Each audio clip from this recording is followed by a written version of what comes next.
es Jesús, el amigo de mi alma. Bendito y maravilloso eres tú, Señor Jesús. Te alabo, te bendigo, te glorifico.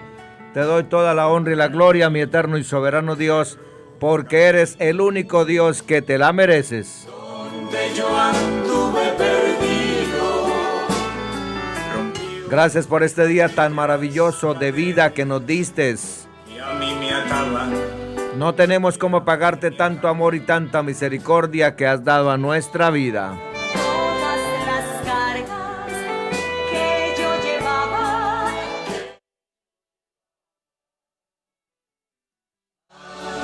De mi alabanza para el Cordero Santo que a mí me amaba. Gracias, Señor Jesús, gracias por este día tan hermoso, por nuestros seres queridos, por la vida, por la salud, por el trabajo. Gracias porque nos guardas al salir y entrar de nuestros hogares. Mi alabanza para el Cordero Santo que a mí me amaba. Bendito por los siglos de los siglos. Pido tu permiso para realizar un programa más de Manantial de Vida. Seas tú limpiando mi mente, mis oídos, mis ojos, mi boca, mi corazón, de cualquier pecado, oh Dios del cielo y de la tierra.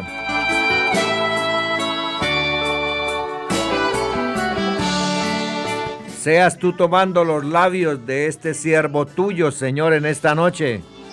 Lejos, muy lejos, lejos me hallaba. Perdido en mis maldades. Bendigo a todos los que me van a acompañar en esta noche. Los bendigo a todos en tu nombre, Señor Jesús de Nazaret. De un canto que sube al cielo, es mi alabanza. No es solo fruto de labio, desde muy dentro canta mi alma. Canto de mi alabanza para el Cordero Santo que a mí me amaba.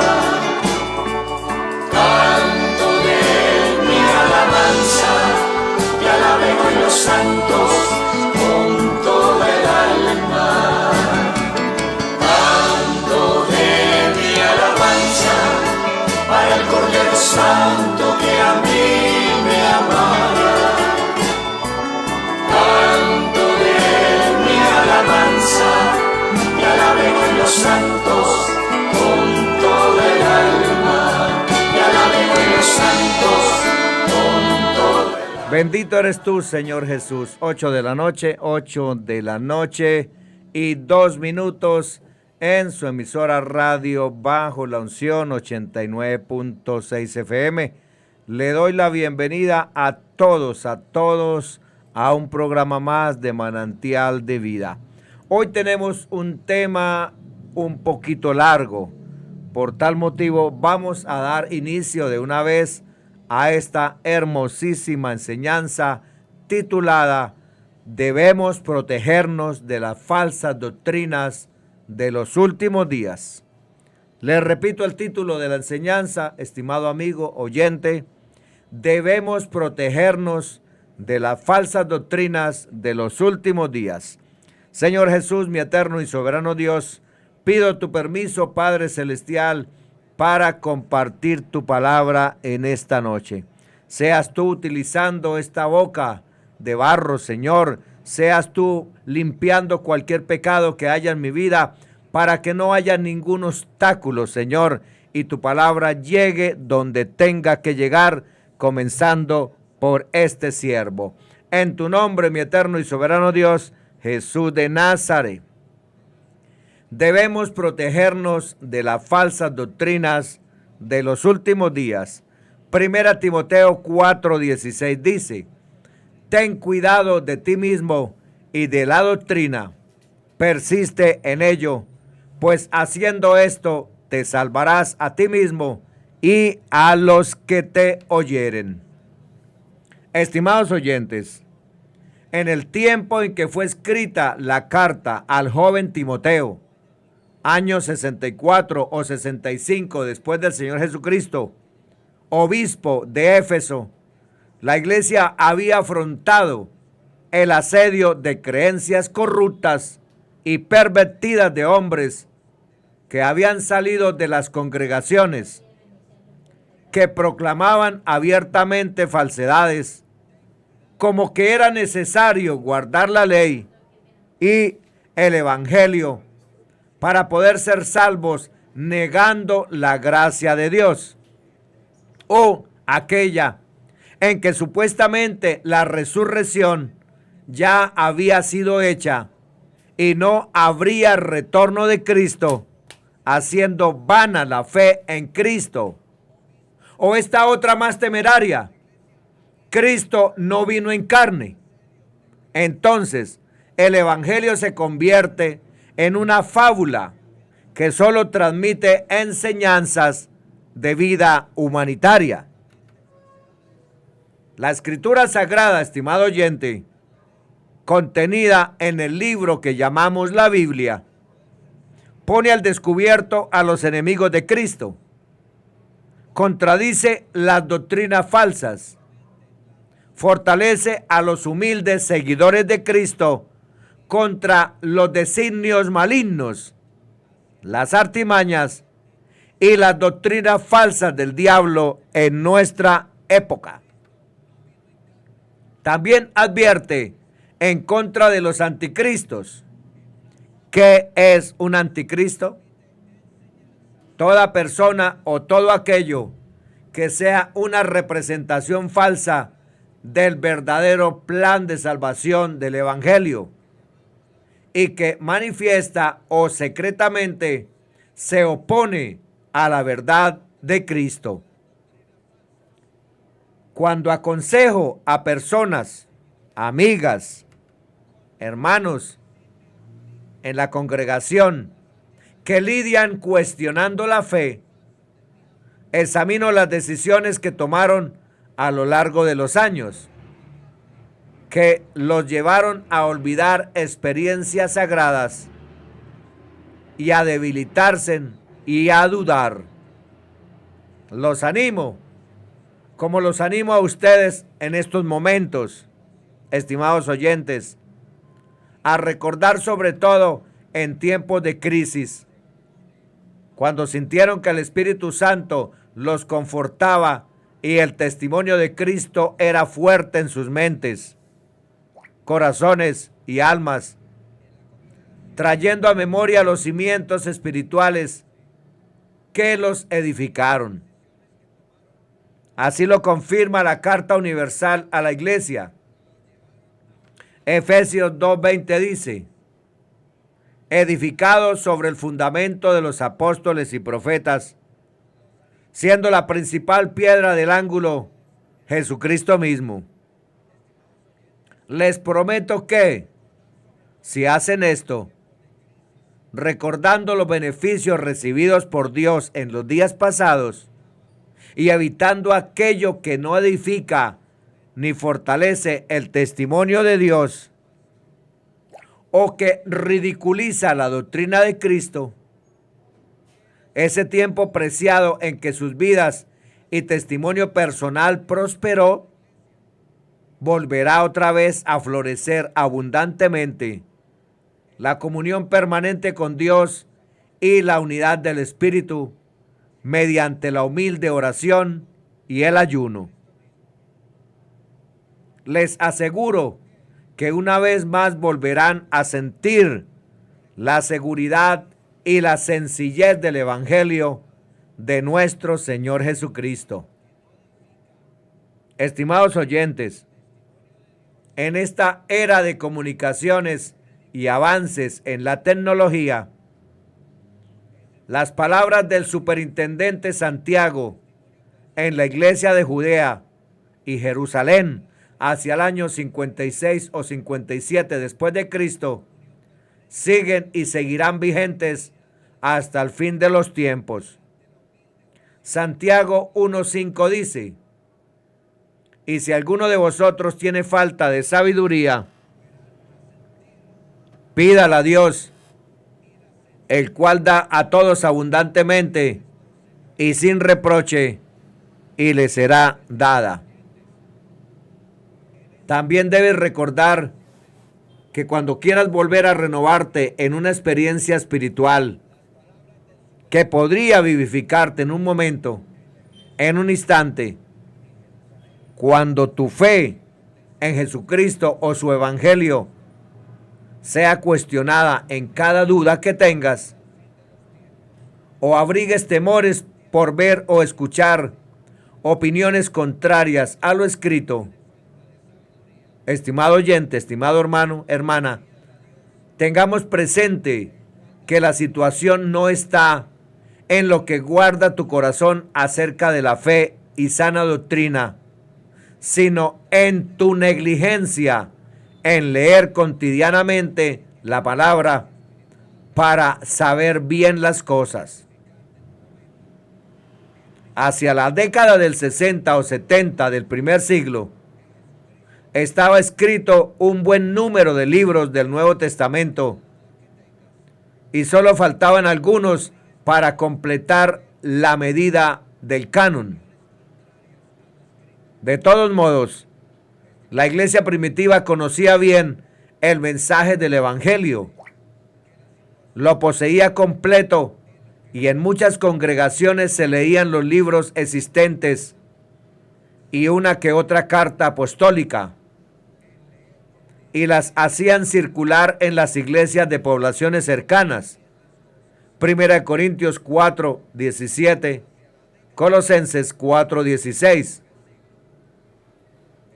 Comenzaron a aparecer al mismo tiempo libros o cartas que pretendían ser escritos por los apóstoles o escritos con nombres de profetas del Antiguo Testamento, narrando supuestas experiencias del Señor Jesús cuando era niño o adulto y presuntos milagros inéditos o desconocidos y mensajes apocalípticos. Estimado oyente, la regla para diferenciar los libros inspirados y revelados por el Espíritu Santo de los libros que no lo eran y que causaban revuelo, trastorno y confusión en creyentes débiles en la fe cristiana, fue resuelta por el doctor Lucas, el médico amado, un creyente instruido, quien trazó los límites entre la verdad escrita y la que no venía de parte de Dios. Lucas 1, versículo 1 al 4 dice: puesto que ya muchos han tratado de poner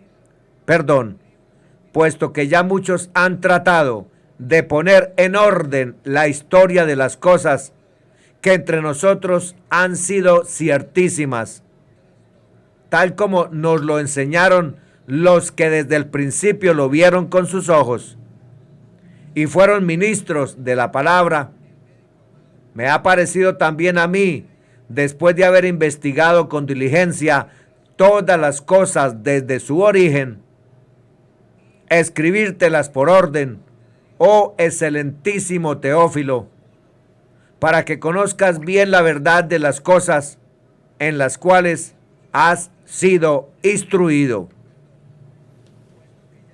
Según la recomendación, orientación y advertencia de los textos leídos anteriormente, nos damos cuenta que el enemigo de nuestras almas usa tácticas que atrapan a incautos, a débiles, a simples, a necios, rebeldes, contradictores o neófitos. Satanás es el gran impostor, el padre de todas las mentiras. Juan 8:44. Esto no quiere decir que Satanás solo diga mentiras. Sus mentiras más eficaces son las verdades a medias o mentiras acompañadas de la verdad. Tales mentiras seducen las almas inconstantes, es decir, las almas que no se afianzan ni establecen la verdad en sus corazones, pensando o imaginando que fuera de la Escritura otros poseen alguna que otra verdad. Pablo apóstol advirtió enfáticamente hacia el año 55 a 57 después de Cristo sobre este engaño perverso del adversario de Cristo y enemigo de nuestras almas, para no caer en el lazo del maligno. Según de Corintios 11, 2, 4 dice: porque os celo con celo de Dios, pues os he desposado con un solo esposo.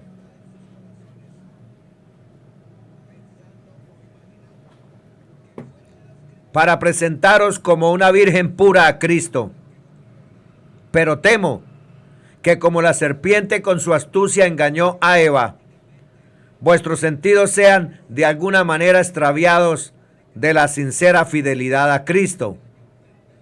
Porque si viene alguno predicando a otro Jesús que el que os hemos predicado, o si recibís otro espíritu que el que habéis recibido, u otro evangelio que el que habéis aceptado, bien lo toleráis.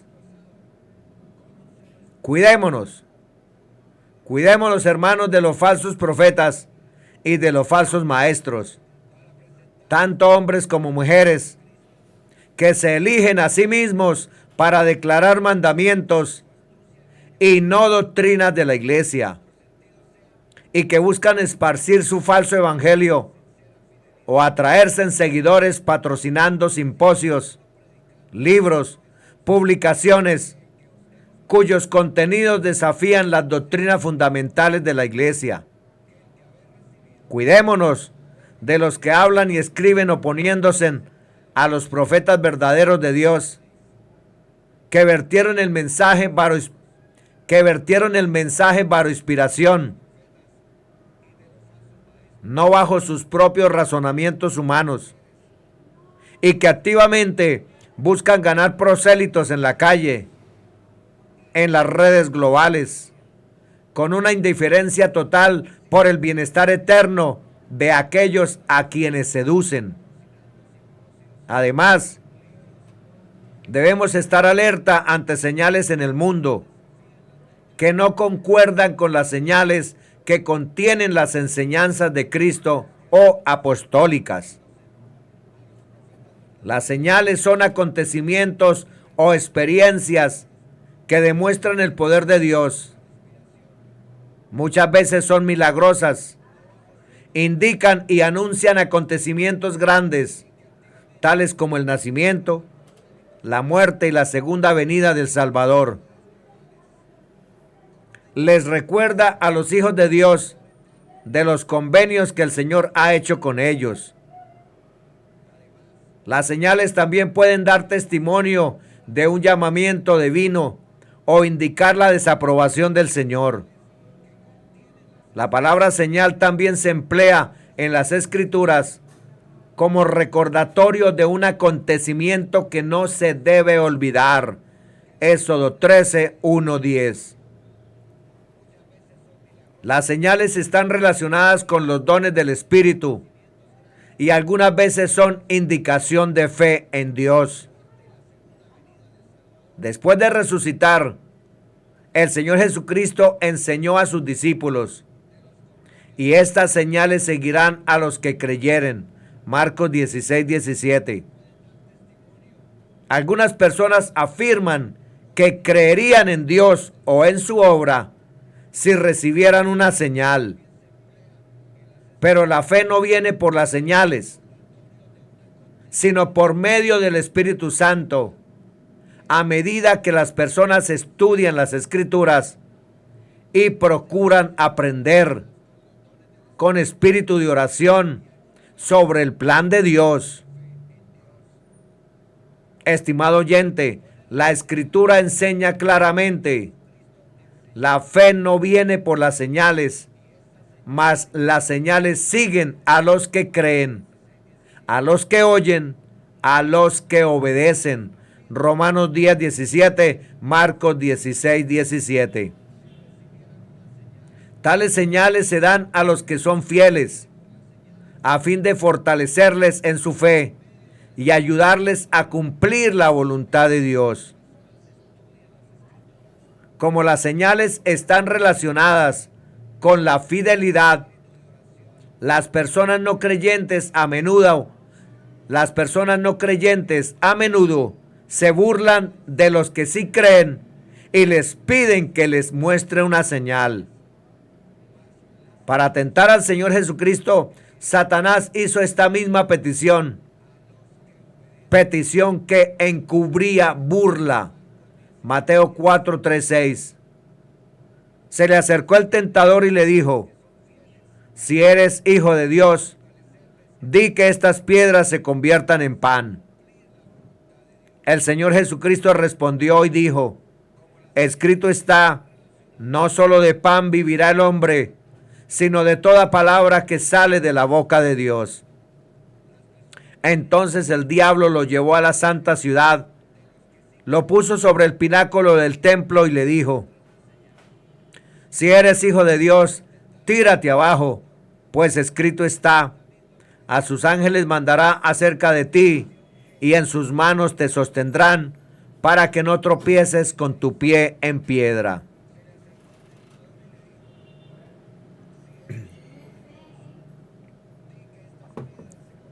Igual hicieron aquellos que crucificaron al Señor Jesucristo. Pedían señales de manera burlona para creer, pero ellos en realidad no creían, a pesar de haber visto milagros. Mateo 27, 40-42. No olvidemos que esta actitud de la gente impía, el Señor Jesús la había descrito en sus enseñanzas. La generación mala y adúltera demanda señal. Mateo 12:39. Estimado amigo, estimado hermano, las señales no se dan para producir fe, sino para confirmarla y bendecir a los que son fieles. Probad los espíritus para ver si son de Dios. Primera de Juan 4:1-6 dice: y en esto sabemos que Él permanece en nosotros por el Espíritu que nos ha dado. Amados, no creáis a todo espíritu, sino probad los espíritus para ver si son de Dios, porque muchos falsos profetas han salido al mundo. En esto conocéis el Espíritu de Dios. Todo espíritu que confiesa que Jesucristo ha venido en carne es de Dios. Y todo espíritu que no confiesa a Jesús no es de Dios. Y este es el espíritu del anticristo, del cual habéis oído que viene y ahora ya está en el mundo. Hijitos míos, vosotros sois de Dios y los habéis vencido, porque mayor es el que está en vosotros que el que está en el mundo. Ellos son del mundo, por eso hablan de parte del mundo, y el mundo los oye. Nosotros somos de Dios. El que conoce a Dios nos oye. El que no es de Dios no nos oye. En esto conocemos el espíritu de la verdad y el espíritu del error. De acuerdo a la palabra de Dios, tenemos la certeza de la presencia de Dios en nuestras vidas. Él permanece en nosotros por el Espíritu que nos ha dado. El Espíritu testifica que somos hijos de Dios, como dice Pablo en Romanos 8:16.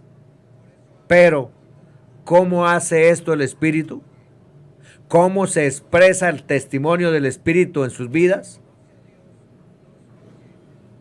Dos maneras en las que el Espíritu se expresa en nuestras vidas, estimados amigos y hermanos. El testimonio del Espíritu Santo en la vida de un creyente se expresa de dos maneras. Primera, nos hace amar. Una de las maneras concretamente es la expresión del amor. El amor es el fruto del Espíritu, Gálatas 5:22. Y por eso, el amor entre los cristianos es una de las maneras en las que el Espíritu da testimonio de su realidad en nuestras vidas. Cuando nos amamos unos a otros de corazón, en hecho y en verdad, no solo en palabra, es el Espíritu mismo que da testimonio de que somos hijos de Dios. Porque todos los que sois guiados por el Espíritu de Dios en amor son hijos de Dios. Romanos 8:14, Gálatas 5:18, 22. Hagamos una pausa y pensemos por un momento qué queremos decir cuando hablamos del Espíritu, del testimonio. ¿Qué es un testimonio? Un testimonio es la presentación de evidencia que debe ayudar a un jurado a decidir la verdad de una declaración. Un testimonio es valioso hasta el grado que puede ser considerado como una buena evidencia en decidir si una declaración es verdad. La evidencia que el Espíritu Santo presenta a nuestros propios espíritus y a la comunidad es, en primer lugar, la evidencia del amor. El Espíritu pone dentro de nuestro un humilde corazón de amor y así da evidencia de su presencia y poder. Su testimonio es el amor que produce. Da testimonio de su presencia produciendo lo que Él solo puede producir, un desbordamiento de gozo en Dios, que fluye para satisfacer las necesidades de los demás. La evidencia del amor en la vida de un creyente es la responsabilidad principal de esta carta. Y segundo punto, nos hace creer. Hay una segunda responsabilidad en esta carta y una segunda manera en la que el testimonio del Espíritu se expresa en las vidas de los creyentes. Este texto que leeremos a continuación es un gran resumen de toda la Biblia. Y este es un mandamiento: que creamos en el nombre de su Hijo Jesucristo y que nos amemos unos a otros como Él nos ha mandado.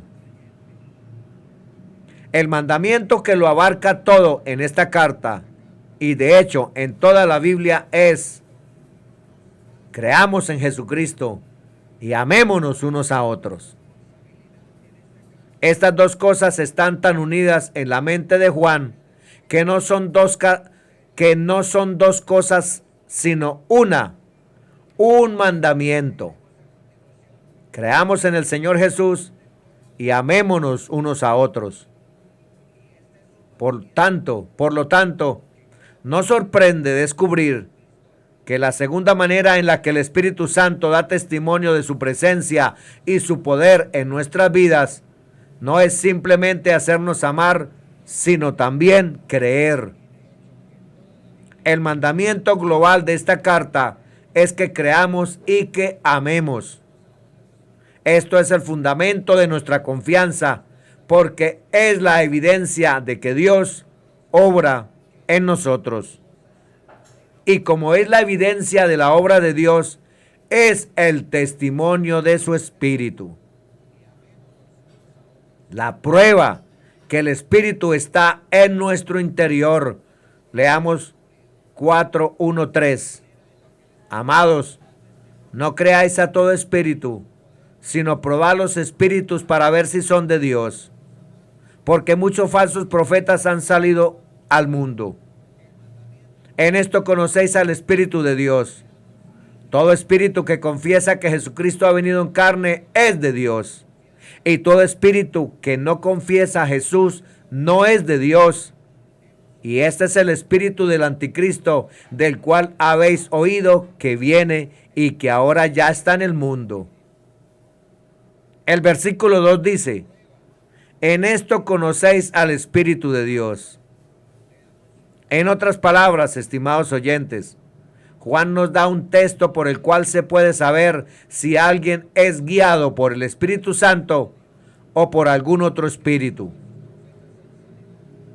¿La persona es de Dios y habitada por el Espíritu o es del mundo y engañada por los espíritus de esta era?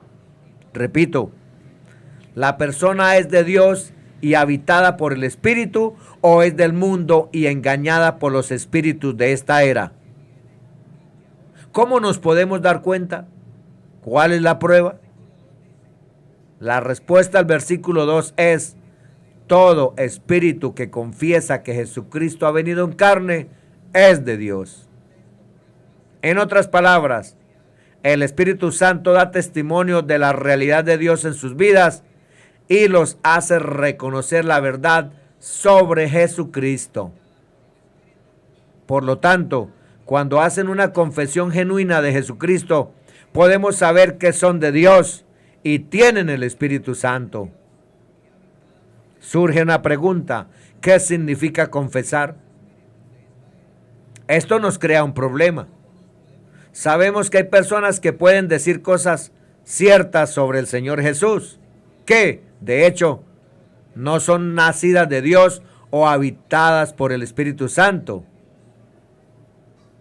Si le pagamos suficiente a alguien de la calle, podemos traerlo para que haga cualquier confesión que querramos aquí, ante toda la iglesia, y no habría ninguna evidencia en absoluto de que pertenece a Dios. Y el Señor Jesús dijo: no todo el que me dice Señor, Señor, entrará en el reino de Dios. Mateo 7:21. Dicho de otro modo, simplemente decir cosas correctas sobre el Señor Jesús no es signo de la presencia del Espíritu Santo. Surge una pregunta: entonces, ¿qué quiere decir Juan en el versículo 2 cuando se refiere a que el Espíritu que confiesa que Jesucristo ha venido en carne es de Dios? La respuesta debe estar en lo que Juan quiere decir con la palabra confiesa. No consiste en simples palabras. En 1 de Juan 1:9 dice: si confesamos nuestros pecados, Él es fiel y justo y perdonará nuestros pecados. ¿Qué significa confesar aquí? No significa simplemente pronunciar las palabras sé que soy un pecador.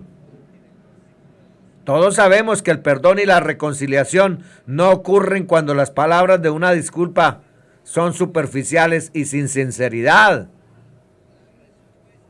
Si le decimos a uno de nuestros hijos, por ejemplo, pídele disculpas a tu hermano, y él le dice de mala gana, lo siento, no se logra una reconciliación. La confesión debe ser sincera, debe salir del corazón, debe ser más que simples palabras. Tiene que haber una disposición correspondiente a la ofensa cometida, arrepentimiento verdadero, contrición verdadera. Es entonces que el perdón y la reconciliación pueden suceder.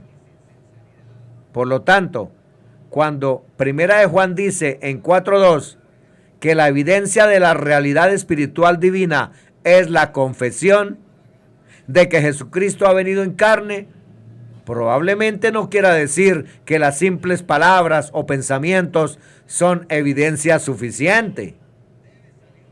Solo porque la gente diga que Jesucristo ha venido en carne no es una señal segura que son de Dios.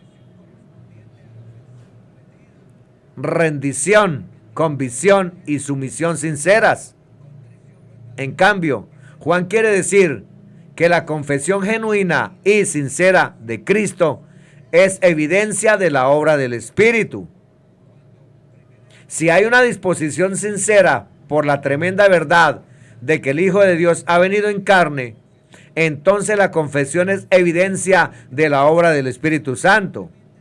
O sea, las simples palabras doctrinales, sin importar cuán ciertas sean, No prueban nada sobre el espíritu o persona que hay detrás de estas, a menos que las palabras estén acompañadas por una rendición, convicción y sumisión sincera a Cristo y su verdad doctrinal. Mi conclusión es que lo que el versículo 2 quiere decir es esto: en esto conocéis al Espíritu de Dios. Todo espíritu que confiesa sinceramente que Jesucristo ha venido en carne y que tiene la correspondiente disposición de rendimiento y reconocimiento amoroso y sumisión a Jesucristo, es de Dios. Por lo tanto, estimado amigo, hermano, la señal de la realidad del Espíritu no es meramente la verdad de las palabras que salen de la boca de un presunto profeta, un predicador, un expositor de la Escritura, sino la disposición correcta que corresponde a esa verdad. Confesar que el Señor Jesús es Dios manifestado en carne, porque el Espíritu me hace reconocerlo y llamarle Señor. 1 Corintios 12:3. Por eso, el Espíritu da testimonio de la autenticidad de un creyente, de un evangelista o de un predicador de dos maneras. Una es produciendo el fruto del amor y la otra produciendo una genuina confesión de verdad doctrinal sobre Jesucristo.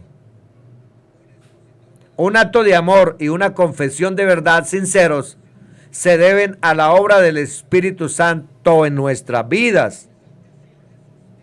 Por consiguiente, la pureza de nuestro amor y de nuestra creencia en Cristo son la evidencia de la obra de Dios en nuestras vidas. Son el testimonio del Espíritu Santo de que somos hijos de Dios. La prueba de lo que oye la gente. El versículo 6 nos lleva en esta misma dirección. Responde la misma pregunta que el versículo 2. ¿Cómo podemos reconocer el espíritu del error y el espíritu de la verdad? La diferencia entre el versículo 2 y el versículo 6 es que en el versículo 2 la prueba es lo que dice la gente y en el versículo 6 es lo que la gente oye. O para decirlo de otra manera, en el versículo 2 la prueba es si la gente dice palabras sinceras y verídicas surgidas del corazón, mientras que la prueba en el versículo 6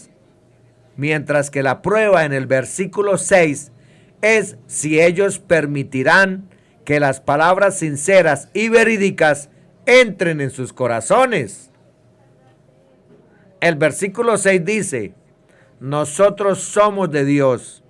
El que conoce a Dios nos oye. El que no es de Dios no nos oye. En esto conocemos el espíritu de la verdad y el espíritu de error. Por eso, la prueba de si tienen el espíritu de la verdad es si escuchan cuando la palabra les enseña, cuando se acepta como está escrito. El solo escuchar no prueba nada. Aquí surge la misma pregunta que en el versículo 2. ¿El mero escuchar prueba algo acerca de la condición espiritual de una persona? No. No más de lo que prueba el mero hablar en el versículo 2. Pero la respuesta es la misma en ambos versículos. El versículo 2 no se refiere a las meras palabras, sino a las palabras desde el corazón. Y el versículo 6 no se refiere al mero escuchar, sino al escuchar que permite que las palabras entren al corazón. La presencia del Espíritu Santo no se prueba con cualquier tipo de forma de escuchar, sino con el oír humilde que acepta la verdad de Cristo y se somete con agrado. Esa forma de escuchar es la señal del Espíritu de la verdad que obra en el corazón. Por lo tanto, el testimonio del Espíritu que nos garantiza que somos hijos de Dios es la obra del Espíritu que nos hace escuchar el Evangelio con entrega absoluta y humillación y confesar el Cristo del Evangelio de todo corazón. Cuando tenemos realmente el Espíritu de Dios, este no nos deja apartar el oído de la verdad. La gran afirmación de este texto, la esencia de 1 de Juan 4:1-6, no es simplemente darnos un texto doctrinal para distinguir los falsos profetas. Si fuera así, entonces el versículo 2 no diría: en esto conocéis el Espíritu de Dios. Diría en cambio: en esto conocéis el espíritu del anticristo. El objetivo de los versículos no es meramente dar un texto doctrinal para reconocer a los falsos espíritus, sino para darnos también un texto para reconocer al verdadero espíritu. Y, por consiguiente, el texto tiene que ser más que tener una creencia del Evangelio, porque la verdadera doctrina por sí misma es una señal segura de la obra del Espíritu. Cualquiera puede hablar de doctrinas verdaderas y especular o debatir sobre ellas, pero solo el Espíritu puede hacer que los pecadores realmente escuchen y confiesen la verdad del Señor Jesús. Por tanto, la gran lección que yace bajo la superficie de este texto es que ninguno de nosotros escuchará el mensaje de Cristo a menos que el Espíritu Santo venza nuestra resistencia y nos dé oídos para escuchar. Hechos 16:14, Deuteronomio 29:4. Y ninguno de nosotros confesará por confesar, sino que confesará con el corazón que Jesucristo ha venido en carne. Que el Espíritu Santo nos haga humildes para aceptar la autoridad del Señor Jesús implícita en esta confesión. 1 Corintios 12:3. La gran afirmación de Juan, la cual se encuentra detrás de los versículos 2 y 6, es que escuchar el Evangelio con atención y confesar a Cristo con lealtad es la obra y el don del Espíritu Santo. Si esta manera de escuchar y esta confesión genuina son explícitas, si esta manera de escuchar y esta confesión genuina son explicadas de otra manera, es decir, por los medios que usan hoy los mercaderes del Evangelio emocional, no sería una señal segura de la presencia y del poder del Espíritu. Tampoco son una señal de su poder, ya que Juan sabe que nadie escucha y nadie confiesa en verdad y amor aparte de la obra soberana del Espíritu Santo en el creyente. La gran afirmación expresada explícitamente. Hay un lugar en este texto donde esta gran afirmación sumerge a la superficie. En el versículo 4 se manifiesta de una manera clara para que todos entendamos. La razón por la que Juan deja que se vea tan claramente es para animar y hacer humildes a sus hijitos. Hijitos míos, vosotros sois de Dios y los habéis vencido, porque mayor es el que está en vosotros que el que está en el mundo. Los cristianos a quienes Juan escribe han vencido a los falsos profetas. Los han vencido en no dejarse llevar por el engaño. 1 Juan 2, 24, 26. Los falsos profetas, aunque hayan atacado con su visión defectuosa a Cristo, los cristianos a finales del siglo I se mantuvieron firmes. No se rindieron, vencieron. Se mantuvieron apegados a la doctrina y leales al Hijo de Dios por medio de la palabra de Dios y el testimonio del Señor Jesús, Apocalipsis 1:9, Apocalipsis 19:10. Surge la pregunta, ¿cómo vencieron? El enemigo no era solamente humano. Satanás mismo, el Dios de esta era, le dio poderes a los falsos profetas. Y él es un enemigo astuto, sutil y engañoso. Entonces, ¿cómo los vencieron? No con su inteligencia inherente o con su fuerza. Ellos solo son hijitos, niños sin malicia. Juan dice que ellos vencieron porque el que estaba en ellos era mayor que el que estaba en el mundo. En otras palabras, los vencieron por el poder del Espíritu Santo. Por tanto, la gran declaración de los versículos 2 y 6 se hace explícita. El Espíritu Santo es más poderoso que las fuerzas satánicas de enceguecimiento y engaño. Y todo creyente debe su amor y apego a la verdad de Dios escrita, al trabajo soberano del Espíritu Santo, segunda de Pedro 1, 19, 21.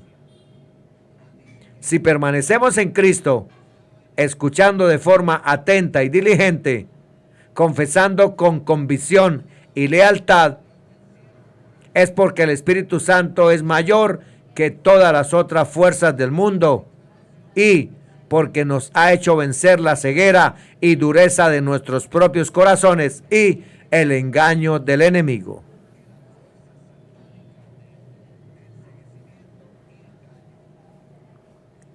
Lecciones para los creyentes y no creyentes. En esto hay una lección para los creyentes y los no creyentes. Para los creyentes la lección es doble.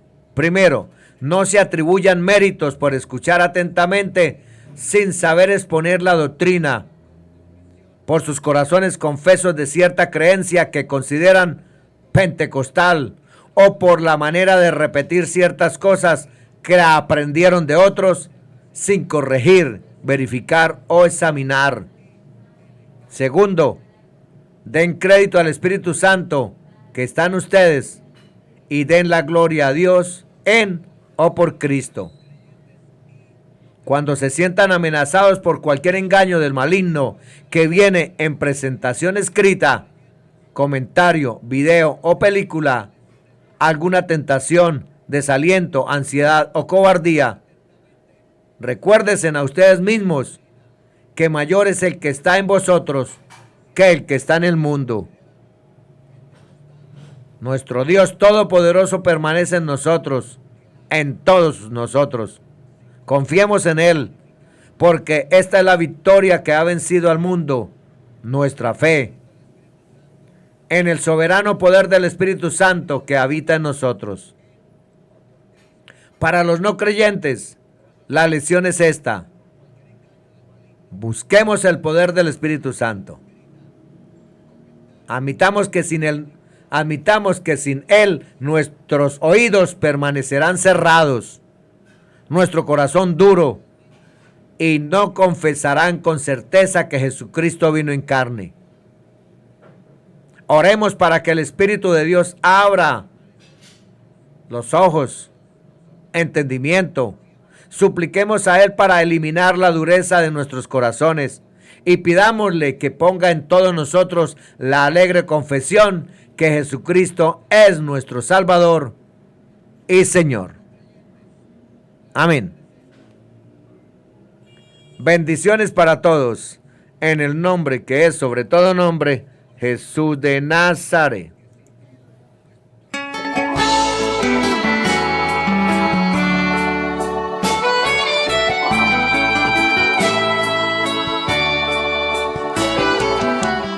Mi eterno y soberano Dios, gracias. Gracias por darme permiso de compartir tu palabra en estos momentos. Me he redimido de aquel negro camino. Tu palabra es la única. Tu palabra es la única verdad. Rompió aquellas cadenas y a mí me ataba. Bendito eres tú por los siglos de los siglos. Todas las cargas que yo llevaba. Gracias, gracias, mi eterno y soberano Dios, Jesús de Nazaret. Para el Cordero Santo